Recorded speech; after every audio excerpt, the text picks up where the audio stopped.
जाग जा रे योगी, मिटा दे आलस के घेरे। अमृत वेले बाबा पुकारे, देखो बाहें पसारे।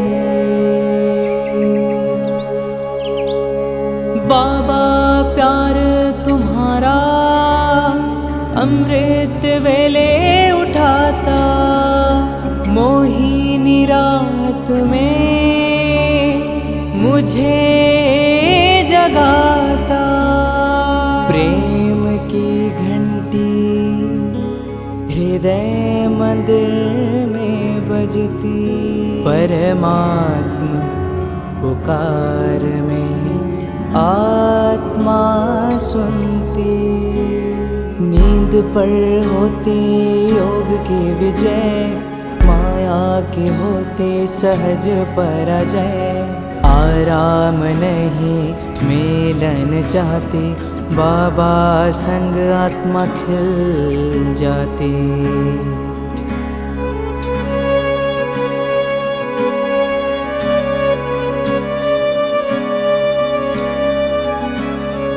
अपने कहा रात को अलविदा, परवाना हुआ क्षमा पे फिदा। समय से पहले बाबा जगाते, नयन खुलते ही मिलन कराते। प्रेम में भीगा मन संकल्प मुस्काते, माया के बंधन स्वयं कट जाते। ठंडी गर्मी बारिश अब तप के साथी, मौसम की मार अब ना डराती। सोना अब आराम नहीं माया है, नींद अब अमृत नहीं विष का साया है। कमाई नहीं ये ऊर्जा की चोरी है, सुस्ती की धुन में बजी माया की लुरी है।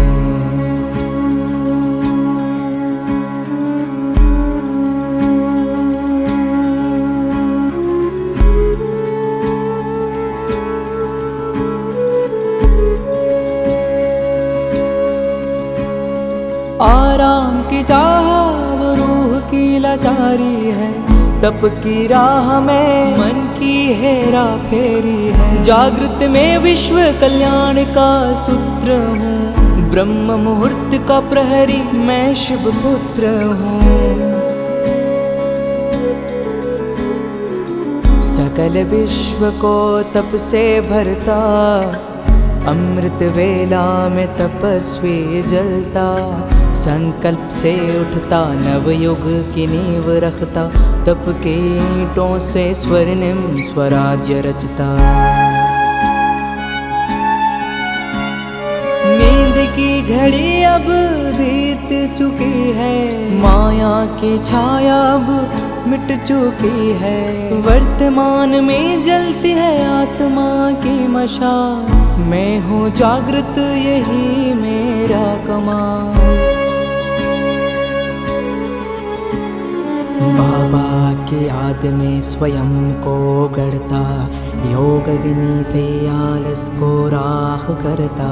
मैं अब सुनहरी राह मैं हो रहा हूँ, मैं अब खो नहीं रहा मैं जाग रहा हूँ। जाग जा रे योगी, मिटा दे आलस के घेरे। अमृत वेले बाबा पुकारे, देखो बाहें पसारे।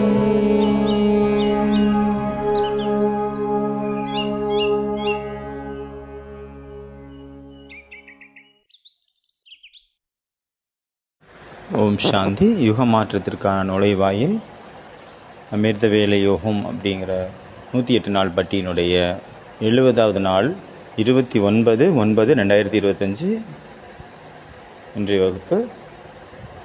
ஓம் சாந்தி. மனசு மீனை போல, அது மீன் மேலோட்டமாக தான் அது வாழுது, மேலே அது ரொம்ப ஆழத்தில் போகிறது கிடையாது. மேலோட்டமாக தான் அது விளையாடுது, குதிக்குது, வாழ்க்கையை வாழ்ந்துட்டுருக்கு. வாழ்க்கையினுடைய இன்னொரு ஆழமான விஷயம் இருக்குதோ, வாழ்க்கையினுடைய மிக முக்கியமான இடத்துல அதால் போய் சேர முடியறதில்ல. அந்த காலத்தில் கிராமத்தில் வந்து தராசு இருக்கும், சின்ன தராசு. அந்த சின்ன சின்ன தராசு ரொம்ப சின்னதாக இருக்கும், ஆனால் அதை வந்து எடை போடக்கூடிய பொருட்கள் ரொம்ப பெருசாக இருக்கும். அது எப்படி எடை போடுறது? வாழ்க்கை என்பது மிக பெருசு. அதை எடை போடணும் அப்படின்னா, அதை நம்ம கணக்கெடுக்கணும் அப்படின்னா இந்த தராசுனால முடியாது. இதில் நடுவில் வந்து ஒரு தடை இருக்குது. என்ன தடை அப்படின்னா, அந்த சரீரத்தினுடைய தடை. சரீரத்திற்குன்னு ஒரு லிமிட் இருக்குது. சரீரத்தினுடைய தாகம், சரீரத்தினுடைய பசி, சரீரத்தினுடைய ரெஸ்ட்டு, இந்த மாதிரி நிறைய பந்தனங்கள் இருக்குது. அதாவது உலோகத்தால் செய்யப்பட்ட ஒரு போட்டு, இல்லைன்னா மரத்தால் செய்யப்பட்ட ஒரு போட்டு இந்த சரீரம். அதனால் இந்த சரீரத்தின் காரணத்தினால மனசு அந்த நீருக்குள்ள அதனால் லீனாக முடியறதில்ல. எத்தனை சாஸ்திரங்கள், எத்தனை சித்தாந்தங்கள், எத்தனை புத்தகங்கள், அதில் எவ்வளோ விஷயங்கள், எத்தனை வார்த்தைகள். ஆனால் இந்த எல்லா அனலைசிஸும் மற்றும் எல்லா சித்தாந்தங்களுடைய விஷயமும் இங்கே வந்து வீணானதாக ஆகிவிட்டது. எது வரைக்கும் குரு மந்திரம் கிடைக்கலையோ அது வரைக்கும் தீட்சை அங்கு பூரணம் அடையாது. நம் எதிரில் ஒருவர் அமர்ந்து ஞானத்தை புரிய வைக்காத வரை அந்த ஞானம் நம்மளுடைய புத்தி வரை சென்றடைவதில்லை. அதுவரை எந்த புரியவும் மாட்டேங்கிறது. இந்த உலகம் மாறிக்கொண்டே இருக்கிறது ஒவ்வொரு வினாடியும். இன்னைக்கு ஒன்று நடக்குது, நாளைக்கு வேற ஒன்று நடக்குது, திடீர்னு என்ன வேணாலும் நடக்குது, எதேதோ நடக்குது. உலகத்தினுடைய மனிதர்கள் எதை அன்பு என்று கூறுகிறார்களோ அது இப்பொழுது தான் புரிந்தது அது அன்பே அல்ல என்று. அது மோகம் அல்லது வாஷ்னா, அது காமம். புத்தி தாசியாக ஆகிவிட்டது, வேலைக்காரனாக ஆகிவிட்டது. அங்கு எஜமானன் சுயநலம்தான் எஜமானனாக வீட்டிலிருந்து கட்டளை பிறப்பித்துக் கொண்டிருக்கின்றது. கவிஞர் என்ன சொல்றாரு? ஆழமான அன்பு இருக்கணும், உள்ளபூர்வமான அன்பு இருக்கணும். என்னெல்லாம் நடக்குதோ நம்ம அதனுடைய எல்லா முழு விஷயங்களும் நம்ம தெளிவாக பார்க்க முடியக்கூடிய அளவுக்கு இருக்கணும். அதனுள் மறைந்திருக்கும் ரகசியத்தை நம்ம தெரிஞ்சுக்கணும். என்ன நடந்து கொண்டிருக்கிறதோ அது என்னதான் நடக்குது அது கரெக்டாக தெரிஞ்சுக்கிறோம். அதனால இன்னைக்கு பாபா சொல்றாங்க, சுய சிந்தனை மற்றும்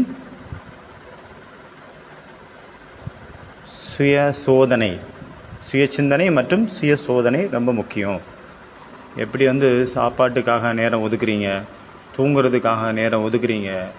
ஒரு நாள் நம்ம ரெஸ்ட் எடுக்கலை, நைட்டு தூங்கலை அப்படின்னா மனசுக்குள்ளே என்ன ஒரு சங்கல்பம் இருந்துகிட்டே இருக்குல்ல, நான் இன்றைக்கி முழுசாக தூங்கலை, எனக்குள்ள தூக்கத்தினுடைய பெண்டிங் இருக்குது, அந்த தூக்கத்தை பூர்த்தி பண்ணணும் அப்படின்ட்டு சங்கல்பம் இருந்துகிட்டே இருக்கு இல்லையா.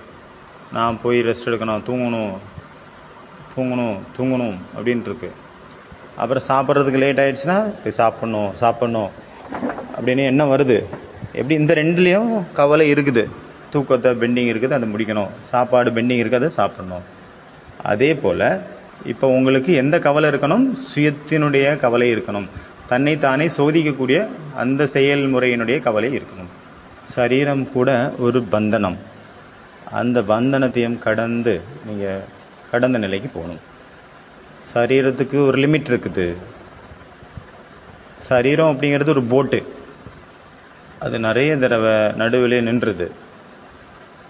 அந்த இதனால் நம்ம வந்து அந்த கடலினுடைய ஆழத்தில் போய் நம்மளால் ஆழத்தில் என்ன இருக்குன்னு நம்மளால் பார்க்க முடியாமல் போயிடுது. அதனால இந்த சரீரத்தில் ரொம்ப கம்மியான நேரம்தான் இதில் சரீரத்தில் இருக்கணும். அதுக்கு முயற்சி பண்ணணும். புருஷார்த்தம் என்ன? சரீரத்திலிருந்து விடுபட்ட நிலையின் முயற்சி. எவ்வளோ சரீரத்தில் நம்ம இருப்போமோ அந்த அளவுக்கு சரீரத்தினுடைய விஷயங்கள் நினைவு வந்துட்டே இருக்கும். அதனால் இன்றைக்கி 3 சித்தாந்தங்கள், 3 சூத்திரம், 3 விஷயம். அதனால் ஃபஸ்ட்டு வந்து உங்களை நீங்கள் என்னென்னு புரிஞ்சுக்கோங்க. அவதாரம். எப்படி விதை இருக்குது, பூமியிலிருந்து அது முட்டி முளைத்து வெளியே வருது. அப்புறம் அது மரமாயிருது, பெரிய மரமாயிருது.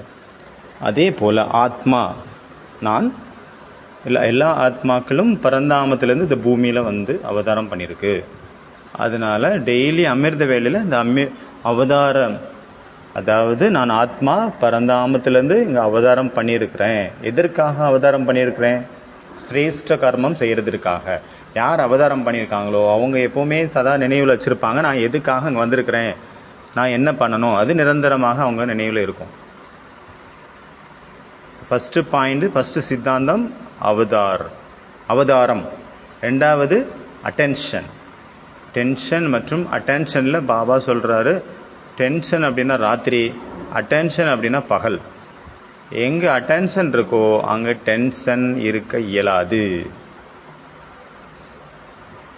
எங்கே விழிப்புணர்வு இருக்குதோ, எந்த மாதிரி பொருள் இருக்குதோ, நமக்கு என்ன ஒரு காட்சி தெரியுதோ, ஒரு பொருள் தெரியுதோ, ஆனால் உண்மையிலே அது இல்லை. அதாவது நம்ம தெரிஞ்சிட்டு இருந்தது நமக்கு அன்பு கிடச்சிட்ருக்கு அப்படின்னு நினச்சிட்டு இருந்தோம். அப்புறம் தான் தெரிய வந்தது அது அன்பே அல்ல. அந்த அன்புக்கு பின்னால் ஏதோ ஒரு சுயநலம் மறைந்துள்ளது. நம்மளுடைய அந்த மோகம் நிறைந்த கண்கள் அந்த விஷயத்தை பார்க்க முடியாமல் போயிடுது. அந்த கண்களுக்கு, மோகம் நிறைந்த கண்களுக்கு அந்த விஷயம் தெரியறதில்ல. அதனால் ஒவ்வொரு வினாடியும் விழிப்புணர்வோடு சுடர்விடும் ஜோதியாக அந்த விழிப்புணர்வோட, நேற்று பாபா சொன்னார் இல்லையா, இதுதான் சிவராத்திரி. சதா விழிப்புணர்வின் ஜோதியை, சுடர்விட்டிடும் ஜோதி இருக்குது அப்படின்னா, ஆத்மா தீபம் எரிஞ்சிட்டே இருக்குது அப்படின்னா அதுக்கு பேர் தான் சிவராத்திரி. அலட்சியம் கூடாது, சோம்பேறித்தனம் கூடாது, சாக்கு போக்கு கூடாது. இந்த 3 விதமான தூக்கங்களை உடைத்தெறிவது தான், தூக்கத்திலிருந்து கலைந்து எழுவது தான் சிவராத்திரி. விழித்தெழுவது தான் ஆன்மீகமாகும். Attention attention attention. அப்புறம் 3வது சுய சிந்தனை, ஸ்வச்சிந்தன். தன்னை தானே பாருங்க, தன்னை தானே செக்கிங் பண்ணுங்க.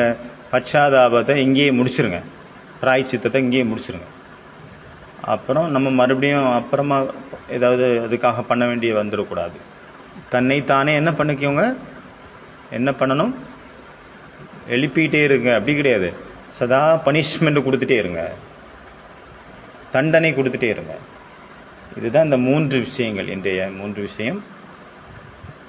தன்னைத்தானே என்ன புரிஞ்சுக்கணும், நான் அவதாரம் செய்துள்ள ஆத்மா. அப்போ நம்மளுடைய சின்ன சின்ன லௌகீக காரியங்கள் எல்லாம் என்ன ஆயிரும், லௌகீக காரியம் அலௌகீகமாயிரும், சாதாரண காரியம் அசாதாரணமான காரியமாக ஆயிரும். மகான் ஆகணும் அப்படின்னா, மகான் ஆத்மா ஆகணும் அப்படின்னா அசாதாரண காரியம் செய்யணும்னு அவசியம் கிடையாது. என்ன ஒரு சாதாரண காரியம் நீங்கள் செய்கிறீங்களோ அதுக்குள்ள தெய்வீக தன்மைகளை நிரப்பணும். அப்போ தான் இதுக்கு பேர் தான் மகான் ஆகிறது. ஒரு பழமொழி, ஜெகன் அப்படிங்கிற அந்த தர்மத்தினுடைய பழமொழி, அதில் சொல்லப்பட்டிருக்குது. அதில் என்ன சொல்லிட்டாங்க, எப்போ நமக்கு ஞானம் இல்லையோ அப்போ நம்ம என்ன பண்ணிகிட்டு இருந்தோம், காட்டுக்கு போய் அதில் மரம் எல்லாம் வெட்டிகிட்டு இருந்தோம்.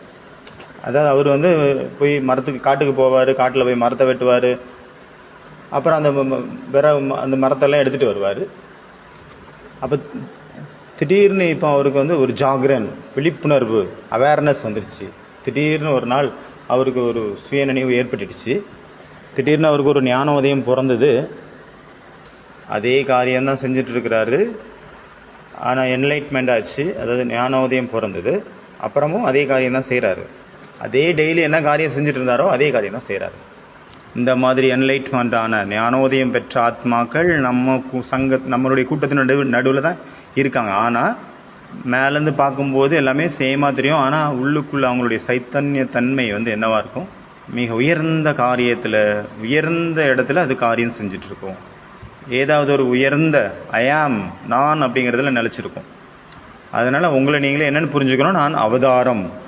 அவதாரம் அப்படின்னா அதனுடைய விசேஷத்தன்மை என்ன, கிருஷ்ண அவதாரத்தை எடுத்துக்கோங்க. பக்தி மார்க்கத்தினுடைய அவதாரம். எப்படிப்பட்ட அவதாரம் அது, அவர் கோகுலத்தை விட்டுட்டு போயிடுறாரு. அதுக்கு அவர் போன பிறகு அவர் புல்லாங்குழல கையிலே எடுக்கவே இல்லை, டிட்டாச். சுதாமா கேட்குறாரு ஒரு நாள் சாந்திபாணி ஆசிரமத்தில், எனக்கு உன்னுடைய அந்த புல்லாங்குழல் ஓசையை கேட்கணும் அப்படிங்கிறாரு. கிருஷ்ணர் சொல்கிறாரு, அதை நான் விட்டுட்டேனே, இப்போ புல்லாங்குழலே விட்டாச்சு. அது அந்த குழந்தை பருவத்தினுடைய விஷயமா இருந்தது. இப்போ அதுக்கும் எனக்கும் எந்த சம்மந்தமும் கிடையாது, டிட்டாச் ஆயாச்சு. எந்த கோபிகைகள் கூட நான் இருந்தனோ கோபிகைகள் கூட எங்கே இருந்தாரோ மகாபாரதத்தில் இதை காட்டவே இல்லை. அந்த கோபிகைகள் கூட இருந்த இடத்துக்கு மறுபடியும் அவர் போனதாக எங்கேயுமே வர்ணனை இல்லை. டிட்டாச்ட் ஆகிட்டார். அந்த அவதாரம் டிட்டாச்சாக இருக்கும் எப்போவுமே. அவர் சோகம் அடைந்ததை, அது அல்றதை எப்போது பார்த்தீங்களா? துக்கப்பட்டதை இப்போ அது காட்டுறாங்களா? பச்சாதாபப்படுற மாதிரி அவர் எப்படி இருப்பார்? சதா ஆனந்தத்தில் லீலைகள் நடத்தி கொண்டே இருக்கிறார். அது அப்படி தான் காட்டியிருக்காங்க. ஆனந்த மகன அவஸ்தையில் அவர் நிலைச்சிருப்பார் மாதிரி தான் அந்த அவதாரத்தில் காட்டியிருக்காங்க. வெளியில் என்ன நடந்தாலும் சரி. அப்புறம் திரிகால தரிசியாக காட்டியிருக்காங்க அவரை. அவருக்கு முன்னாடி பின்னாடி உள்ள என்ன நடக்குது, வெளியே என்ன நடக்குது, என்ன நடக்க போகுது எல்லாமே அவருக்கு தெரிகிற மாதிரி காட்டியிருக்காங்க. எல்லாமே தெரியும். கர்ணன் யார் அப்படிங்கிறதும் அவருக்கு தெரியும். பீஷ்மர் நிலைமை என்ன ஆக போகுது அதுவும் தெரியும். முதல்ல தெரியும். துரியோதனன் நிலைமை என்ன ஆக போகுது, துரியோதனன் என்ன ஆக போகிறாரு அதுவும் தெரியும். ஓ துரியோதனா வா, என்னை கட்டு, சங்கிலியால் என்னை கட்டி வை, முயற்சி செய்து பார், கட்டித்தான் பார் அப்படின்ற மாதிரி காட்டியிருக்காங்க. ஆனால் அவரை கட்ட முடியாமல் போயிடுது. ஆனால் அவதாரம் நிரந்தரமாக சாட்சி ஸ்திதியில் தான் இருக்குது. அந்த அவதாரம் கிருஷ்ணருடைய அவதாரம். அவதார் அப்படின்னா சதா உபராம் ஸ்திதியில் இருக்குது. அவதார் அப்படின்னா எப்போவுமே அன்அட்டாச்சாக இருக்காங்க. அட்டாச்மெண்ட்டே இருக்காது. இங்கிலீஷ் லிட்ரேச்சரில் ஒரு பொழுதும் அனாசக்ட் அப்படிங்கிற வார்த்தையினுடைய அர்த்தத்தை டிட்டாச்மெண்ட்னு எங்கேயும் காட்டவே இல்லை. எங்கெல்லாம் அந்த வார்த்தை வருமோ, அனாசக்ட் அப்படிங்கிற வார்த்தை வர்ற இடத்துலலாம் அங்கே என்ன இங்கிலீஷ் வார்த்தை யூஸ் பண்ணுறாங்கன்னா நான் அட்டாச்மெண்ட் அப்படிங்கிற வார்த்தையை தான் யூஸ் பண்ணுறாங்க. பற்று இல்லாத நிலை, பற்றற்ற நிலை. டிட்டாச்மெண்ட்னு காட்டி சொல்ல மாட்டாங்க, பற்றற்ற நிலைன்னு சொல்லுவாங்க. அந்த வார்த்தையில் நான் டிட்டாச், நான் அட்டாச் அந்த மாதிரி காட்டியிருப்பாங்க. அதாவது ஃபோக்கஸ் இதில் இருக்குது, அட்டாச்மெண்ட் இல்லை அப்படிங்கிறதுல தான் ஃபோக்கஸ் இருக்குது. பற்று இல்லை. டிட்டாச்மெண்ட்டுங்கிற வார்த்தையும் அங்கே போடலாம். விலகிய நிலை, விடுபட்ட நிலை. ஆனால் இங்கிலீஷு அப்படிங்கிற அந்த லிட்ரேச்சரில் அட்டாச்மெண்ட்டு, நான் அட்டாச்மெண்ட்டுங்கிற வார்த்தையை தான் போட்டிருக்காங்களே தவிர டிட்டாச்மெண்ட்டுங்கிற வார்த்தையை அங்கே போடல. அப்போ அவதாரம் எப்படி இருக்குது? டிட்டாச்சாக இருக்குது. இது ஏன் இப்படி ஆச்சு, அது ஏன் அப்படி ஆச்சு, எப்படி அப்படி நடந்தது. நேத்திகனுடைய அவ்யக்த வாணியில் சொல்லியிருக்காருல பாபா. அது என்ன சொல்கிறாரு பாபா? அது என்ன பாஷை? அது உங்களுடைய பழைய பாட்டு. இப்போ நீங்கள் என்ன பாட்டை பாடணும்? புது பாட்டை பாடுங்க. அது என்ன பாட்டு? பகுத்தச்சா பகுத்தச்சா பகுத்தச்சா. இதுதான் புது பாட்டு. எந்த ஒரு துக்க உணர்வும் இல்லை, எந்த ஒரு பச்சாதாபமும் இல்லை. வாழ்க்கை போயிட்டே இருக்குது, நதி போல் ஓடிட்டே இருக்குது. வாழ்க்கையில் எந்த ஒரு நிச்சயமும் இல்லை. எப்போ என்ன நடக்கும் எதுவுமே தெரியாது. இன்றைக்கி காலையில் 3 மணிக்கு நம்ம ஹாஸ்பிட்டலில் இருக்கக்கூடிய டாக்டர் ரம்யா பெஹன் அப்படிங்களுடைய பிதாஜி வந்து திடீர்னு சரீரம் விட்டார். அகமதாபாத் ஆஸ்பத்திரியில் வச்சுருந்தாங்க. இவங்களும் போயிருந்தாங்க. நிறைய தடவை ஆஸ்பத்திரியில் அட்மிட் ஆகியிருந்தார். அவர் மதுபன் வரணும்னு அவருக்கு ஆசை இருந்தது. அவருக்கு உடம்பு கொஞ்சம் நல்லாவும் ஆகிட்டு இருந்தது. அதனால் அவருக்கு ஹார்ட் அட்டாக் வந்துருச்சு அவர் வீட்டில் இருக்கும்போதே. அதனால் வாழ்க்கையில் திடீர்னு நிறைய பேப்பர் வருது, டெஸ்ட் பேப்பர், சோதனை தாள். அதனால் அதற்கான முன்னேற்பாடு நம்ம முதல்ல செஞ்சு வச்சுருக்கணும். ரெடியாக இருக்கணும், எப்போவுமே ரெடியாக இருக்கணும். அப்போ 2 நிமிஷத்துக்காக அந்த ஆத்மாவுக்கு நம்ம சாந்தியினுடைய அலைகளை கொடுக்கலாம்.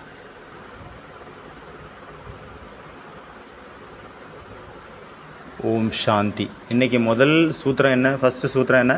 நான் யார்? நான் அவதாரமாவேன். ராத்திரி தூங்குறதுக்கு முன்னாடி மீண்டும் பரந்தாமத்துக்கு போயிடணும். அப்புறம் காலையில் எந்திரிச்சோன்னே பரந்தாமத்துலேருந்து கீழே வர்றோம். நான் பரந்தாமத்துலேருந்து நான் இப்போ தான் வந்திருக்கிறேன். எதற்காக வந்திருக்கிறேன்? சிரேஷ்ட காரணம் செய்கிறதுக்காக வந்திருக்கிறேன். அப்போ நம்ம ஏதோ சாதாரண காரியம் செய்கிறோமோ அது கூட அசாதாரணமானதாக ஆயிரும். லௌகீக காரியம் கூட அலௌகீகமாக ஆயிரும். என்னெல்லாம் லௌகீக விஷயங்கள் இருக்குதோ அது எல்லாமே நம்ம அலௌகீகமாக மாற்றுறோம். இதுதான் ஃபஸ்ட்டு காரியம். 2வது காரியம் என்ன? நிரந்தரமாக என்ன பண்ணணும்? அட்டென்ஷன் இருக்கணும். எதுக்கு மேலே அட்டென்ஷன் இருக்கணும்? தன் மீது அட்டென்ஷன் இருக்கணும். ஏதாவது ஒரு க்ரைம் நடக்குது, குற்றம் நடக்குது உலகத்தில் அப்படின்னா, யார் இந்த கொலையை பண்ணது அப்படின்ட்டு குற்றவாளி யாருன்னு கண்டுபிடிக்கப்படலை அப்படின்னா அந்த மர்டரர் யார், அப்போ வந்து யாரெல்லாம் அந்த சந்தேகத்தினுடைய அந்த வட்டத்தில் இருக்காங்களோ அவங்கள என்ன பண்ணுவாங்க, சந்தேகம் ஒருத்தவங்க மேலே வந்துருச்சு அப்படின்னா என்ன பண்ணுவாங்க, அவங்களுடைய ஃபோன் காலினுடைய ரெக்கார்டெல்லாம் பார்க்குறாங்க. அவங்களுடைய ஃபோன் வந்து எங்கே போய் சுவிட்ச் ஆஃப் ஆச்சு, எந்த இடத்துல யார் இறந்துட்டாங்களோ அவங்களுடைய ஃபோன் ரெக்கார்டை ஃபஸ்ட்டு பார்ப்பாங்க. அவங்க வந்து எந்த இடத்துல அவங்க ஃபோன் கடைசியாக சுவிட்ச் ஆஃப் ஆச்சு, யார் யார் கூடலாம் அவர் பேசினார், கடைசியாக யார்கிட்ட பேசினார், எவ்வளோ நேரம் பேசினார், எல்லா கால் ரெக்கார்ட்ஸையும் அவங்க பார்ப்பாங்க. யோசிச்சு பாருங்கள், ஒருவேளை நம்மளுடைய எல்லா ரெக்கார்ட்ஸும் ஃபோனுடைய ரெக்கார்ட்ஸு, ஃபேஸ்புக்கில் நான் எவ்வளோ நேரம் யாருக்கிட்ட என்னெல்லாம் பேசுகிறேன், நான் சோசியல் மீடியாவில் என்னெல்லாம் செஞ்சேன், அது எல்லாமே பெரிய ஸ்க்ரீனில் போலீஸ் பார்க்குறாங்க அப்படின்னு வச்சுக்கோங்க. ஏன்னா அவங்களுக்கு மட்டும்தான் அது தெரிய வரும். ஏன்னா அவங்கள்ட்ட தான் அந்த பவர் இருக்குது, அவங்க தான் அதை பார்க்க முடியும். மற்றவங்க அந்த டீட்டெயிலெலாம் எடுக்க முடியாது. என்னென்னலாம் மெசேஜ் பண்ணாங்க, யார் யாருக்கு கால் பண்ணாங்க, எவ்வளோ மணி நேரம் பேசுனாங்க, எல்லாமே அங்கே தெரியும். இது வந்து இந்த உலகத்தினுடைய விஷயம்னு வச்சுக்கோங்க. இதில் கூட கொஞ்சம் அங்கே ஏமாத்து வேலை இருக்கும், சில கிளியராக தெரியாமல் கூட போயிடலாம். இங்கே கோல்மால் கூட நிறைய பண்ணுவாங்க. ஆனால் பாபா இருக்காரே, பாபா என்ன சொல்கிறாரு, என்கிட்ட பெரிய டிவி இருக்குது, அதில் வந்து உன்னுடைய சங்கல்பம் வர்றது கூட என்ன இப்போ நீ சங்கல்பம் பண்ணுற அப்படி கூட அது கூட தெரியுது பாபாவுக்கு. உன்னுடைய மெசேஜ் எல்லாம் அது ரொம்ப தூரம், மெசேஜ் தெரியுது, அது வேறு விஷயம். என்னெல்லாம் மெசேஜ் பண்ணீங்க, எத்தனை மணிக்கு வந்து கால் வந்தது, எத்தனை மணிக்கு நீங்கள் கால் பண்ணீங்க, யார் கூட பேசுனீங்க, எத்தனை நாளாக பேசுகிறீங்க, எவ்வளோ நேரம் பேசுனீங்க, அவர் இறக்குறதுக்கு முன்னாடி யார்கிட்ட பேசினார், எந்த ஏரியாவில் மொபைல் சுவிட்ச் ஆஃப் ஆச்சு, அது எல்லாமே தெரிஞ்சு போயிடும். இது வந்து கால் ரெக்கார்ட்ஸ். அந்த பாபா வந்து, ஆனால் பாபாவினுடைய விஷயத்தில் பாபாவுக்கு நம்ம அந்த மெசேஜை நம்ம எதுக்காக அனுப்பினோம், நான் அதை அனுப்பும்போது எனக்குள்ளே என்ன பாவனை இருந்தது, அது எல்லாமே பாபாவுக்கு தெரியும். நீங்கள் என்ன தான் ஹிஸ்ட்ரியை டெலீட் பண்ணுங்கள், 7 days ஹிஸ்ட்ரியை டெலீட் பண்ணுங்கள், ஃபார்எவர் வைங்க, இல்லை 24 hours வைங்க, இல்லை 90 days வைங்க, கிளியர் ஹிஸ்ட்ரின்னு கொடுத்துட்டீங்க. ஆனாலும் எல்லாமே ஒவ்வொரு மெசேஜும் ரெக்கார்ட் ஆகிட்டே தான் இருக்குது. ஒவ்வொரு ஃபோன் கால், எல்லா டீட்டெயிலும் அவங்க வந்து போலீஸ்காரங்க அதை எடுத்துருவாங்க என்னெல்லாம். ஏன்னா அவங்களுக்குன்னே நிறைய பேர் இருப்பாங்க, க்ரைம் பிரான்ச்சில் இருப்பாங்க. அதே போல் பாபா கிட்ட கூட நிறைய இருக்குது. நம்ம எவ்வளோதான் மறைச்சாலும் அதை மறைக்க இயலாது. ஒரு சர்ச்சில் வந்து ஒரு ஃபாதர் இருந்தார். இன்றைக்கி வந்து உபவாசத்தினுடைய நாளாக இருந்தது. அன்னைக்கு வந்து விரதம் இருக்கணும், ஆனால் ஜூஸ் சாப்பிட்லாம், ஜூஸ் குடிக்கலாம், அதுக்கு அலௌடு இருந்தது. அந்த ஃபாதர் வந்து போகிறாரு, ரெஸ்டாரண்ட்டு போகிறாரு, அங்கே ஜூஸ் ஆர்டர் பண்ணி குடிக்கிறாரு. அவர் இருந்த இடத்துல ரெஸ்டாரண்ட்டில் உட்காந்துருந்த டேபிளுக்கு பக்கத்தில் இன்னொரு டேபிள் இருந்து அதில் ஒரு யூத் இளைஞன் அமர்ந்திருந்தார். அதாவது ரெகுலராக சர்ச்சுக்கு வரக்கூடிய அந்த குரூப்பை சேர்ந்தவர் தான் அந்த இளைஞர். அப்போ அவர் பார்க்குறாரு, அவர் வந்து அந்த குரூப்பை சேர்ந்தவர் தான், இன்றைக்கி உபவாசம் இருக்கணும், ஆனால் அவர் வந்து அசைவம் சாப்பிட்டுட்ருக்கிறார். அதுவும் எந்த மாதிரியான நாள், இன்றைக்கி உபவாசம் இருக்கணுமோ அன்னைக்கு பார்த்து நான்வெஜ்ஜு சாப்பிட்டுட்ருக்கிறாரு ஹோட்டலில். அந்த ஃபாதர் எதுவும் கேட்குறதுக்குள்ளே அந்த யூத்தே சொல்கிறாரு, உங்களுக்கு வந்து இந்த ரெஸ்டாரண்ட்டில் என்னை பார்த்து நான் சாப்பிட்டுட்டு இருக்கிறத பார்த்து உங்களுக்கு எதுவும் ஆச்சரியம் வரலையே, ஆச்சரியப்படுறீங்களா, ஏதாவது ஷாக் ஆகிடுச்சா? ஃபாதர் சொல்கிறாரு, இல்லை அப்படி ஒன்றும் இல்லை, எனக்கு என்ன தோணுது அப்படின்னா, நீ ஒரு வேளை மறந்துட்ட போல், இன்றைக்கி விரதத்தினுடைய நாள், இன்றைக்கி சாப்பிடக்கூடாது அப்படிங்கிறத மறந்துட்ட. அப்புறம் அவர் சொல்கிறாரு, இல்லை எனக்கு நல்ல ஞாபகம் இருக்குது, எனக்கு தெரியும் சாப்பிடக்கூடாதுன்னு, இன்றைய நாள் விரத நாள் அப்படிங்கிறது எனக்கு நல்லாவே ஞாபகம் இருக்குது, எனக்கு தெரியும். அப்போ ஃபாதர் சொல்கிறார், ஒருவேளை இப்படி இருக்கலாம், உனக்கு உடம்பு சரியில்லாமல் இருக்கலாம், அப்போ டாக்டரை பார்த்துருப்ப, டாக்டர் சொல்லியிருப்பார் இன்றைக்கி நீ விரதம் இருக்கக்கூடாது, இதை சாப்பிடு, நல்லா சாப்பிட்ணும் அப்படின்னு சொல்லியிருப்பாரு, அதனால் நீ சாப்பிட்டுட்ருக்க அப்படின்னு சொல்கிறாரு ஃபாதரு. அந்த இளைஞர் சொல்கிறாரு, இல்லை நான் இன்றைக்கி ரொம்ப அப்படி ஒன்றும் கிடையாது, என் உடம்பு ரொம்ப நல்லா தான் இருக்குது, ஸ்ட்ராங்காக இருக்குது, ஆரோக்கியமாக இருக்குது, எந்த வியாதியும் இல்லை, ஒரு காய்ச்சல் இல்லை, ஒன்றும் இல்லை. அப்போ ஃபாதர் வந்து என்ன பண்ணியிருப்பார் ஃபாதர்? அவர் வந்து பகவானுக்கு நன்றி சொல்கிறாரு, பிரபு என்ன ஒரு ஆச்சரியம் பாருங்கள், என்ன ஒரு அதிசயம்! இன்றைய கால இளைஞர்கள், இன்றைய காலகட்டத்தில் இருக்கக்கூடிய பசங்க எவ்வளோ அதிசயமானவங்க பாருங்க. அவங்க செய்த பாவத்தை அவங்க மறைக்கிறதே இல்லை, வெளிப்படையாக சொல்லிட்டாங்க பாருங்க.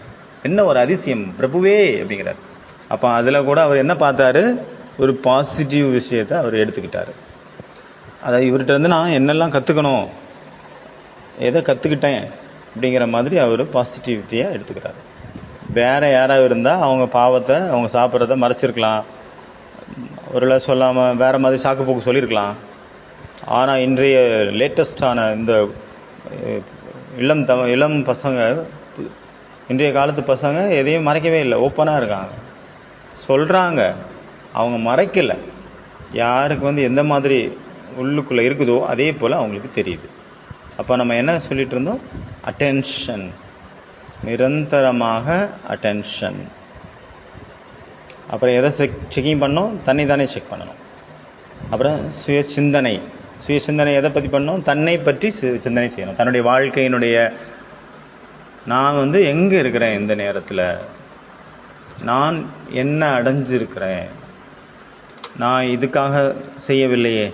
மற்றவங்க எனக்கு பிரமாண பத்திரம் எழுதி கொடுப்பாங்க, அவங்க வெரிஃபிகேஷன் லெட்ரு கொடுப்பாங்க, அதில் சைன் பண்ணுவாங்க, மற்றவங்களுக்காக அது அந்த மாதிரி யாரையும் இம்ப்ரெஸ் பண்ணுறதுக்காக நான் எந்த காரியமாக செஞ்சிட்ருக்கிறேன்னா, சில நேரத்தில் ஏதோ ஒரு காரியம் நம்ம செய்கிறோம் அப்படின்னா அதற்கு பின்னாடி ஏதோ ஒரு சூட்சுமமான வெளிப்பகட்டு அதில் மறைஞ்சிருக்குது.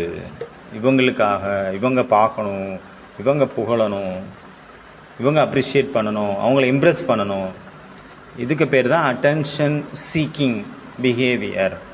மற்றவங்கள நம்ம பக்கம் கவர்ந்து இழுக்கிறதுக்காக. நிறைய பேர் இந்த ப்ரோக்ராம் நடக்குதுன்னா அவங்க முன்னாடி நிற்கிறான், கேமராவுக்கு முன்னாடி, ஸ்டேஜில் எல்லாருக்கும் முன்னாடி ஏதாவது ஒரு சாக்கு வச்சு முன்னாடி வந்துடுறாரு. எதுக்காக? எல்லாரும் என்ன பார்க்கணும், நானும் இருக்குன்னு தெரியணும். எப்படி ஆஸ்பத்திரியில் ரொம்ப ஏழைகள் அட்மிட் ஆகிருக்கான் அப்படின்னா அவங்க ஊரே வந்துடுது, எல்லோரும் ஏதாவது சொல்கிறாங்க. என்ன சொல்கிறாங்கன்னா, என்ன வேணாலும் பண்ணுங்கள் சார், இவங்களை காப்பாற்றிடுங்க அப்படிங்கிறாங்க. நீங்கள் என்ன வேணாலும் பண்ணுங்கள், நாங்கள் இருக்கோம், நீங்கள் பண்ணுங்கள் சார், காப்பாற்றிடுங்க அப்படின்னு சொல்லுவாங்க. பொலிட்டீஷியன் வருவாங்க, பெரிய பெரிய ஆளுங்க வருவாங்க. பேஷண்ட் 10 நாள் இருப்பார், அப்புறம் டிஸ்சார்ஜ் ஆவார். அந்த பில் பேமெண்ட் பண்ணுற நேரத்தில் யாருமே இருக்க மாட்டாங்க, அவர் மட்டும் தனியாக தான் இருப்பார். எல்லாம் எஸ்கேப், யாருமே இல்லை. தூரம் வரைக்கும் யாரையுமே காணுமே. அத்தனை பேர் வந்திருந்தாங்களே முத நாள், அவங்களாம் எங்கே போனாங்க? பெரிய பெரிய வாக்குறுதியெல்லாம் கொடுத்தாங்களே, அவங்களாம் எங்கே போனாங்கன்னு தெரில. இதுதான் சுபாவம், இதுதான் உலகம். அதனால் அட்டென்ஷன், தன்னைத்தானே சோதனை பண்ணணும், தன்னைத்தானே சிந்தனை பண்ணணும். சுய சிந்தனை, சுய செக்கிங், சுய சோதனை. எப்படி சாப்பாடு ரொம்ப முக்கியம். சாப்பாடு கிடைக்கல அப்படின்னா கொஞ்சம் லேட்டானாலும், 1 மணி ஆயிடுச்சு, அது தாண்டிடுச்சு அப்படின்னா அது கவலை வருதுல்ல. லேட் ஆயிடுச்சு. லேட்டாக யாராவது சமைக்கிறவங்க லேட்டாக சமைச்சிட்டாங்க அப்படின்னா கூட அவங்க மேலே வெறுப்பு வருது, எரிஞ்சு விழுறாங்க, இந்த மாதிரி நிலை வருது. அப்புறம் தூக்கம் பெண்டிங் இருக்குது அப்படின்னா கூட மனசுக்குள்ளே இருந்துகிட்டே இருக்குது, நேற்று ராத்திரி நான் ஒழுங்காக தூங்கலை,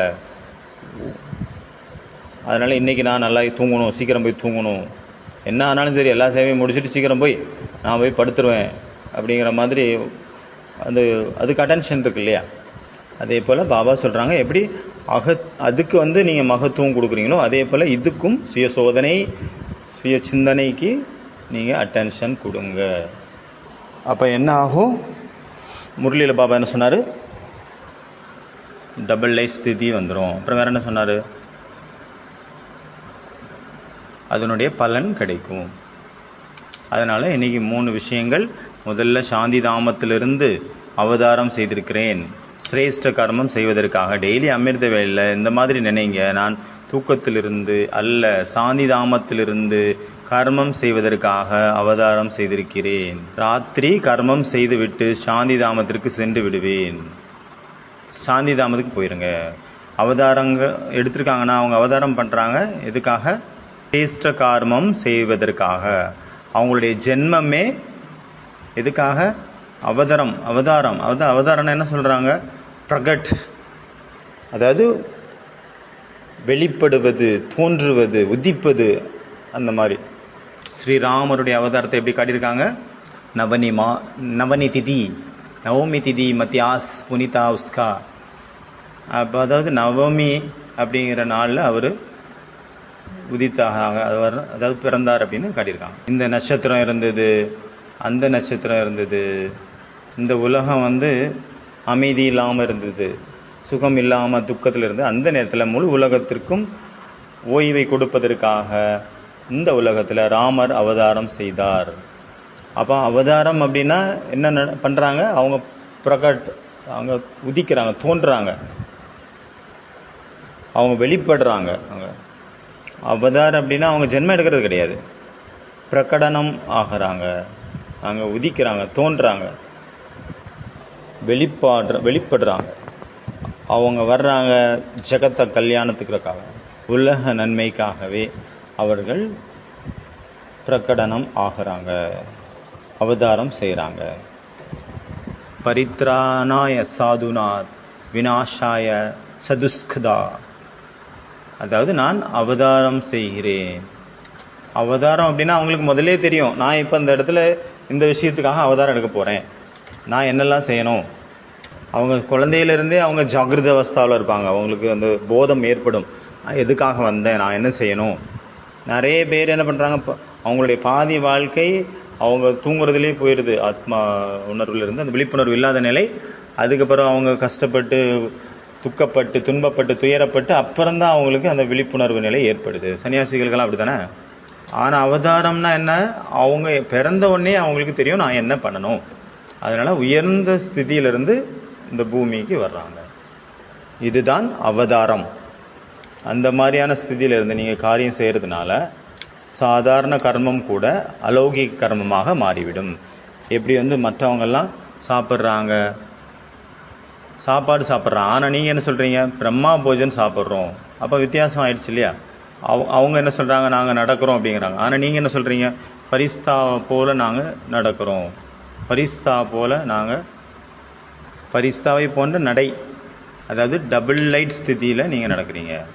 அப்போ இது கூட ஒரு அலௌகிகமான கர்மமாக ஆகிவிட்டது. கீதையில் எழுதியிருக்கிறது, பகவான் சொல்கிறார், ஏ அர்ஜுன், என்னுடைய கர்மம், என்னுடைய ஜென்மம் ரெண்டுமே அலௌகிகமானது. சாதாரண மனிதர்கள் போன்ற என்னுடைய ஜென்மமோ, சாதாரண மனிதர்கள் போன்ற என்னுடைய கர்மமோ கிடையாது. அதே போல் நம்ம கூட யார்? அவதாரம். நம்மளுடைய கர்மம் என்ன? நம்மளுடைய ஜென்மமும் கர்மமும் அலௌகிகமானது, தெய்வீகமானது.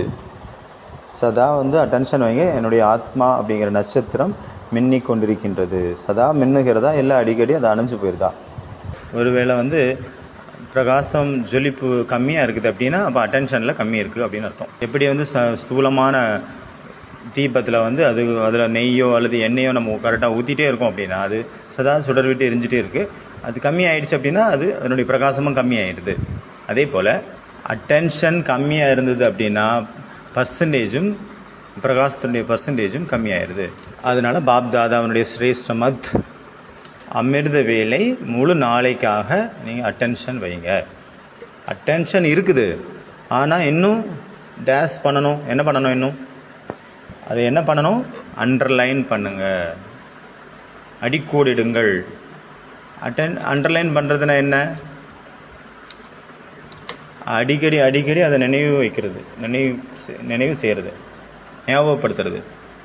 எங்கே அட்டென்ஷன் இருக்குமோ அங்கே எந்த விதமான டேஸ் இருக்காது. என்ன இருக்காது? அதாவது டென்ஷன் இருக்காது. எப்படி ராத்திரி இருந்தால் பகல் இருக்காது, பகல் இருந்தால் ராத்திரி இருக்காது. அதே மாதிரி அட்டென்ஷன் அப்படிங்கிறது பகல், டென்ஷன் அப்படிங்கிறது ராத்திரி. அதனால் பகலும் ராத்திரியும் ரெண்டும் ஒரே நேரத்தில் இருக்க வாய்ப்பு இல்லை. டென்ஷன் இருந்தால் அட்டென்ஷன் இருக்காது, அட்டென்ஷன் இருந்தால் டென்ஷன் இருக்காது. ஒருவேளை ஏதாவது டென்ஷன் இருக்குது அப்படின்னா இதுலேருந்து என்ன தெரிய வருது? அங்கே அட்டென்ஷன் இல்லை. அட்டென்ஷன் மற்றும் சம்பூர்ண அட்டென்ஷனில் கூட என்ன இருக்குது? அதுலேயும் வித்தியாசம் இருக்கிறது. பாபாவுக்குள்ள என்னெல்லாம் சக்திகள் இருக்கிறதோ அது எல்லாமே எனக்குள் இருக்கிறது. இப்போ அடுத்த சித்தாந்தம் என்ன? அடிக்கடி அட்டென்ஷன். மூணாவது, அமிர்த வேலையிலிருந்து சுய சிந்தனையை ஆரம்பிக்கணும். ஆனால் நீங்கள் செக்கிங் பண்ணுறதில்ல, சிந்தனை தான் பண்ணுறீங்க. இதை வந்து ஒரு திட்ட சங்கல்பத்தின் மூலமாக உங்களுடைய வாழ்க்கையினுடைய இயற்கையான ஒரு காரியமாக மாற்றிடணும். நேச்சுரலாகவே நீங்கள் அப்படி மாற்றாதனால உங்களுக்கு சோம்பேறித்தனம், அலட்சியம் வருது. எப்படி சாப்பிட்றது ஒரு இயற்கையான காரியம், அது ஒரு பொழுதும் மறக்கிறது இல்லை. ரெஸ்ட் எடுக்கணும் அப்படின்னா அது இயற்கையான காரியம், அது மறக்கிறது கிடையாது. ஒரு நாள் 1 மணி நேரம் நம்ம கம்மியாக ரெஸ்ட் எடுத்துட்டோம் அப்படின்னா அது கவலை இருந்துகிட்டே இருக்குது. இப்போ வர்றவங்களுக்கெல்லாம் இது வரைக்கும் 3-4 பேருக்கு அவங்க சொல்லலையோ, நான் தூங்கலை, ராத்திரி தூங்கலை, எல்லாம் நான் ஏன் சாப்பிடல அப்படின்னு சொல்லாத வரைக்கும் அவங்க மனசுக்கு ஒரு அமைதி கிடைக்கிறது இல்லை. ஆனால் உண்மையிலேயே தூக்கத்தை வந்து நம்ம அதில் அட்டென்ஷன் வைக்க வேண்டிய அவசியம் இல்லை. ஏன்னா தூக்கம் வந்து அதனுடைய பாதையை அது தானாகவே தேர்ந்தெடுக்கும். அது வந்து இதெல்லாம் பார்க்காது. நீ யோகா பண்ணிகிட்ருக்கிற, அதனால் உன்னை டிஸ்டர்ப் பண்ணக்கூடாது. ஒருவேளை நீங்கள் முரளி கிளாஸ் கேட்டுட்ருக்கீங்க, அதனால் உங்களை டிஸ்டர்ப் பண்ணக்கூடாது. இல்லைன்னா நீங்கள் கதியில் உட்காந்தே யோகா பண்ண வச்சிட்ருக்கிறீங்க, மற்றவங்களுக்கு 1000 பேர் உங்கள் முன்னாடி இருக்காங்க, அதெல்லாம் அது பார்க்கவே செய்யாது. அதுக்கு அதெல்லாம் அவசியமே இல்லை. எங்கே இருந்தால் என்ன, அதனுடைய காரியத்தை அது செய்யும். அதுக்கு வேண்டியது அது எடுத்துக்கும். ஒரு பிரதர் இருந்தார், அவர் வந்து ஒரு தடவை வந்து யோகா கதியில் உட்காந்து யோகா பண்ண வச்சுட்டு இருந்தார். அந்தளவு தூக்கத்தினுடைய பிரபாவம் அவ்வளோ பவர்ஃபுல்லாக இருந்தது. கதியிலேருந்து கீழே விழுந்துட்டார். அப்புறம் டைரெக்டாக அமிர்த வேலையிலிருந்து ஆம்புலன்ஸ் மூலமாக ஆஸ்பத்திரிக்கு அவரை சேர்க்க வேண்டியதாகி போச்சு. ஆனால் தூக்கம் வந்து இதெல்லாம் பார்க்கவே செய்யாது. சாப்பிட்டுட்டு இருக்கும்போதே கூட நிறைய பேர் தூங்கிடுறாங்க. ஏன்னா தூக்கம் அவங்க தூங்கலை அப்படின்னா ஒரு வாய் வச்சோடனே இன்னொரு வாய்க்கு வைக்கிறதுக்குள்ளே தூங்கிடுறாங்க. ஒருவேளை இதுகளெல்லாம் பண்ணியும் கூட உங்களுக்கு சோம்பேறித்தனம் வருது அப்படின்னா நீங்கள் என்ன பண்ணுங்கள், டேஸ் பண்ணுங்கள். அதுக்கு ஆப்ஷன் வந்து கிஃப்ட் கொடுங்க, உங்களுக்கு நீங்களே சௌகாத் கொடுங்க, டோலி கொடுங்க, பிரம்மா போஜனம் கொடுங்க, இல்லை தண்டனை கொடுங்க. எதை கொடுக்கணும், இதில் எது சூஸ் பண்ணுங்கள், ஏதாவது ஒரு ஆன்சர். ஒருவேளை அமிர்த வேலை இல்லைன்னா ஃபுல் டேயில் எனக்கு வந்து அமிர்த வேலைன்னே வச்சுக்கோங்க, எனக்கு சோம்பேறித்தனம் வருது அப்படின்னா நானே என்ன கொடுக்கணும், அன்பளிப்பா, இல்லை பரிசா, இல்லைனா டோலியா, இல்லை பிரம்மா போஜனம் எக்ஸ்ட்ரா கொடுக்கணுமா, ஸ்பெஷல் பிரம்மா போஜனம், இல்லைனா தண்டனை கொடுக்கணுமா, என்ன கொடுக்கலாம், தண்டனை கொடுங்கள் பாபா சொல்கிறாங்க. எது உங்களுக்கு ரொம்ப பிடிச்ச பொருளோ இல்லை பிடிச்ச காரியமோ அதுலேருந்து உங்களை நீங்களே விலக்கி வச்சுருங்க, அதுதான் தண்டனை.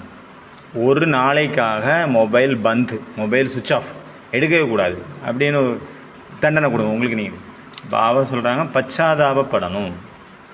இப்போவே நீங்கள் பச்சாதாபப்பட்டீங்க அப்படின்னா அப்புறம் திருத்திப்பீங்க, அப்புறம் மாறிடுவீங்க. அப்புறம் கடைசியில் நீங்கள் பச்சாதாபப்பட வேண்டிய வராது. டெய்லி அமிர்த வேளையில் தன்னுடைய மகிமை, பாபாவனுடைய மகிமை, தன்னுடைய கர்த்தவியம், பாபாவனுடைய காரியம் என்ன, இதை ரிவைஸ் பண்ணுங்கள். சோம்பேறித்தனம் எப்போ வருது அப்படின்னா டைரெக்ஷன் மட்டும் தான் புரிஞ்சுக்கிறீங்க, நியமத்தை சொல்கிறதில்ல. எப்படி டெய்லி நீங்கள் ஆஃபீஸ் போகணும், அது உங்களுக்கு நியமமாக இருக்கு இல்லையா, அதே போல் அமிர்த வேளையில் தன்னுடைய நியமத்தை நீங்களே ரிவைஸ் பண்ணுங்கள். என்னுடைய வாழ்க்கையில் என்ன விசேஷம் இருக்கிறது, பிராமண வாழ்க்கையினுடைய நியமம் என்ன, அப்புறம் ஒவ்வொரு மணி நேரமும் செக் பண்ணுங்கள். நான் எது வரைக்கும் இந்த நியமத்தெல்லாம் ஃபாலோ பண்ணியிருக்கேன். ஒவ்வொரு நேரமும் அடிக்கடி நீங்கள் செக் பண்ணிகிட்டே இருங்க. அப்புறம் ராத்திரி நீங்கள் அதாவது செக்கிங் வந்து ராத்திரி பண்ணக்கூடாது, அடிக்கடி பகல்லே பண்ணிடுங்க. அட்டென்ஷன் அப்படிங்கிற செக்யூரிட்டியை அங்கே நீங்கள் நிப்பாட்டுங்க. சகஜமான மார்க்கம்னு நீங்கள் புரிஞ்சுருக்கிறனால நீங்கள் சோம்பேறி ஆயிடுறீங்க. ஏதாவது ஒரு கடுமையான நியமத்தை உருவாக்குங்கள், ஸ்ட்ரிக்டான நியமத்தை கொண்டு வாங்க. ஏதாவது விரதம் மேற்கொள்ளுங்க. பக்தியில் வந்து எப்படி கடுமையான விரதங்கள்லாம் அவங்க கடைபிடிக்கிறாங்க, அப்போ அவங்களுக்கு சோம்பேறித்தனம் அவங்கள விட்டுட்டு போயிடுது.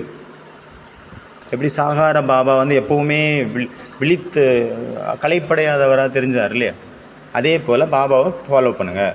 அதாவது சுயத்தினுடைய புருஷார்த்தத்தின் மேலே முயற்சி, அப்புறம் சேவையில் முயற்சி. அப்போந்தான் இந்த பூமியை, இந்த உலகத்தை நீங்களால் மாற்ற முடியும். என்ன உலகம், என்ன பூமி, பாபா வந்து புது வார்த்தை இதில் யூஸ் பண்ணியிருக்காரு, தர்த்தி. அதை பூமியை சேஞ்ச் பண்ணணும் அப்படின்ட்டு. என்ன தர்த்தி, என்ன பூமி, மனபூமி, இல்லைன்னா இந்த உலகங்கிற பூமி அதை மாற்றம் செய்யணும் இல்லையா, அதை பற்றியும் சொல்லியிருக்கலாம் பாபா. நம்மலாம் அவதாரம் செஞ்சுருக்கிறோம் அந்த பூமியில். இப்போ ஒரு அவதாரம் வர்றதே காட்டுறாங்க பக்தியில். அந்த இடத்துல அவ்வளோ ஒரு அங்கே மேலே கீழே ஷேக் ஆகுதுல, பூமியே ஷேக் ஆகிற மாதிரி காட்டுவாங்க ஒரு அவதாரத்துக்கே. அப்புறம் ஒரே கடல் அலை அடிக்கும், கோயிலில் இருக்க மணி அடிக்கும், அப்புறம் மழை பெய்யும், பயங்கரமான மழை பெய்யும், இல்லை மேகங்கள் அப்படி சூழ்ந்திருக்கும், ஏதோ நடக்கிற மாதிரி காட்டுவாங்க. மின்னல் வெட்டுற மாதிரி காட்டுவாங்க, இடி இடிக்கிற மாதிரி காட்டுவாங்க. அவதாரம் பண்ணிட்டாங்கன்னு அர்த்தம். சீலு தீதிகிட்ட யாரோ ஒருத்தர் கேட்டாங்க, இந்த டைமண்ட் ஹாலில் சிவபாபா வராரு, அவதாரம் பண்ணுறாரு, தாதி உடம்புல வராரு அப்படின்னா ஏன் இந்த ரூஃப் இன்னும் உடையவே இல்லை, அப்படியே இருக்கே, அது எப்படி அப்போ அப்படின்னு கேட்டுட்டு இருக்காங்க யாரோ. பக்தியில் காட்டியிருக்காங்களா, ஏதோ ஏதோ இதர்மஷ்ய அப்படின்னு காட்டியிருக்காங்க. அவ்வளோ சப்தம் வருது டூம்னு. அப்போ பூமியே அப்படியே நடுங்குது, பூமியே சேக்காகுது, சாயுது, அப்படி காட்டியிருக்காங்க. பகவான் இந்த பூமியில் வருகிறார். அப்போ எப்படி இருக்கும் இந்த உலகம், எப்படி நடுங்கும். அப்போ பெஞ்சிட்ட கேட்டிருக்காங்க அந்த மாதிரி ஒருத்தர் கேள்வி. அவர் சீலு தீதி சொன்னாங்க, பாபா வரும்போதெல்லாம் அந்த ரூஃப் வந்து டேமேஜ் ஆகிடுச்சு அப்படின்னு அதை யார் ரிப்பேர் பண்ணுறது? 15 நாளைக்கு ஒரு தடவை வராரு பாபா, அப்புறம் அதை ரிப்பேர் பண்ணிகிட்டே இருக்க முடியுமா? அதே போல் நம்ம கூட அவதாரம் பண்ணுறோம். பாபா எப்படி அமைதியாக சாந்தியாக வந்து அவதாரம் பண்ணுறாரோ, இத்தனை அவதாரங்கள் பக்தியில் காட்டுற மாதிரி ஒரு அவதாரத்துக்கு அவ்வளோ கஷ்டம், பூமியே நடுங்குது. அப்போ இத்தனை அவதாரங்கள் நம்ம இருக்கிறோம், இத்தனை பேரும் அவதாரத்தினுடைய அந்த சொரூபம் வெளிப்பட்டது அப்படின்னா பக்தியில் காட்டுற மாதிரி ஆச்சுன்னா பூமியினுடைய நிலைமை என்ன ஆகும்? அதனால் சாந்தியாக அவதாரம் பண்ணுங்க, ஓகேவா? அமைதியாக நிசப்தமாக வெளியே தெரியக்கூடாது. அப்புறம் வந்து அலௌகிக காரியங்கள், இப்போ சாப்பிட்றது, குடிக்கிறது, தூங்குறது, அதெல்லாம் ஒரு காரியம். இதை எப்படி நான் அலௌகிகமாக மாற்றணும் அப்படின்னு யோசித்து அதை எழுதணும். இந்த ஒரு லௌகிக காரியம் இருக்குது, அதை எப்படி நான் அலௌகிகமாக மாற்றுறது, ஒரு விஷயத்தை செலக்ட் பண்ணிவிட்டு எப்படி மாற்றுறதுங்க அதனுடைய காரணத்தை வலது பக்கம் எழுதணும். இந்த மாதிரி ஹோம்ஒர்க். அப்புறம் நான் ஃபரிஸ்தா அப்படின்னு அதை கனெக்ட் பண்ணால் கூட அது அலௌகிகமாயிரும். இப்படி ஏதோ ஒன்று கனெக்ட் பண்ணி அதை அலௌகிகமாக எப்படி மாற்றுறது அப்படிங்கிறத நீங்கள் சிந்தனை பண்ணி எழுதுங்க, அவ்வளோதான். இப்போ கடைசி விஷயம், ஒரு புக்கு இருக்குது இங்கிலீஷில், அலிசன் வண்டர்லேண்ட் அப்படின்னு ஒரு புக்கு. அலிசன் வண்டர்லேண்ட். அதில் வந்து ஒரு சின்ன குழந்தைய காட்டியிருக்காங்க, 7 வயசு குழந்தை, எலிஸ் அப்படின்னு பேர். அந்த குழந்தை ஒரு முயலை ஃபாலோ பண்ணி ஒரு வலைக்குள்ளே போய் மாட்டிக்குது. ஒரு கனவு உலகத்தில் போய் அது பிரவேசமாகிடுது அந்த குழந்தை. லெவிஸ் கரோல் அப்படிங்கிறவர் இந்த புக்கு எழுதியிருக்காரு. இது ரொம்ப ஃபேமஸான புக்கு. இதில் நிறைய கதைகள் வந்திருக்கு, நிறைய காமிக்ஸ் வந்திருக்கு, நிறைய படமே எடுத்திருக்காங்க இதில், ஹாலிவுட் மூவியெல்லாம். அந்த சிறிய ஒரு ஆலிஸ் அப்படிங்கிற பெண், குட்டி குழந்தை, ஒரு கற்பனை உலகத்தில், கனவு உலகத்தில் அது பிரவேசமாயிருது. அங்கே போனப்புறம் அதுக்கு பசிக்குது, ஏன்னா காலையிலேருந்தே அது அங்கே இருக்குது அந்த குழந்தை. அந்த உலகத்தில் ஒரு ராணியை மீட் பண்ணுது. அந்த ராணி வந்து ரொம்ப தூரத்தில் இருக்காங்க. அப்புறம் அந்த ராணியை சுற்றி வந்து நிறைய பிளேட் இருக்குது, அந்த பிளேட்டில் ஃபுல்லாக சாப்பாடு இருக்குது. ஆலிஸுக்கு வந்து ரொம்ப பசிக்குது, அதனால் அவங்க அதை நோக்கி, சாப்பாடை நோக்கி நடக்குது அந்த குழந்தை. அதாவது ஓடுது. அப்புறம் ஓடுது அந்த சாப்பாடு எடுக்கிறதுக்கு. அப்போ ஓடிட்டே காலையில் இருந்தது மத்தியானம் ஆயிடுச்சு. காலையில் ஓட ஆரம்பிச்சது மத்தியானம் வந்துச்சு. அப்போ ராணிகிட்ட கேட்குறாங்க, என்ன நடக்குது? நான் வந்து எப்பயிலேருந்து நான் ஓடி வந்துட்டே இருக்கேன் சாப்பாடு பிடிக்கலான்ட்டு, ஆனால் இடம் தூரமாயிட்டே இருக்குதே, வந்து சேரலையே. அப்போ அவங்க புரிய வைக்கிறாங்க, நீ ஓடுறது ரொம்ப கம்மி, ஸ்லோவாக ஓடுற, இன்னும் வேகமாக ஓடு, இன்னும் வேகமாக அப்படிங்கிறாங்க. ஆலிஸ் ஓடுறாங்க. சாயங்காலம் வந்து சேர்ந்துருது. சாயங்காலம் ஆயிடுச்சு. அந்த சாப்பாடு வரைக்கும் போய் சேர முடியல, டயர்டாகி கீழே விழுந்துருது. அப்போ அந்த ராணிகிட்ட கேட்குது, என்ன உலகம் உங்கள் உலகம்? அங்கே வந்து இந்த தூரம் வந்து கம்மியாகவே இல்லை, அங்கேயே தான் இருக்குது. எவ்வளோதான் நம்ம முயற்சி பண்ணால் கூட அது அங்கேயே தான் இருக்குது, நகரவே இல்லை. இது வந்து அதுக்கு வந்து ராணி என்ன சொல்கிறாங்கன்னா, இது வந்து உங்களுடைய உலகம் எப்படி இருக்குதோ அதே போல தான் இந்த உலகமும். இங்கே வந்து யாரும் எங்கேயும் போய் சேரவே முடியாது. ஓட முடியும், ஆனால் அந்த இடத்துக்கு போய் சேர முடியாது. ஓடுறது மட்டும்தான், ஆனால் சேரதே இல்லை. வீணான கனவுகளோடு ஓடுறோம், உலகத்துக்கு பின்னாடி ஓடுறோம். எப்படி உன்னுடைய உலகத்தில் மனிதர்கள் நாள் ஃபுல்லாக என்ன பண்ணுறாங்க? ஓடிட்டே இருக்காங்க. கொஞ்சம் கிடைக்குது, இல்லை கொஞ்சமாவது கிடைக்குதா? ஒன்றும் கிடைக்கிறது இல்லை. என்ன நம்ம கூட வரும் அப்படின்னா, நம்மளுடைய புண்ணிய கர்மம் மட்டும்தான் நம்ம கூட வரும், வேறு எதுவுமே நம்ம கூட வரப்போகிறது இல்லை. நம்ம எத்தனை பேருக்கு சுகம் கொடுத்தோம், எவ்வளோ சுகம் கொடுத்தோம், ஒரு நாள் சரீரம் நம்ம விட தான் போகிறோம். அதனால் நம்ம கூட வரக்கூடியது பாவமும் அந்த புண்ணிய கர்மம் என்னெல்லாம் நம்ம செஞ்சுருக்கிறோமோ அதுதான் வரும். அச்சா, ஓம் சாந்தி.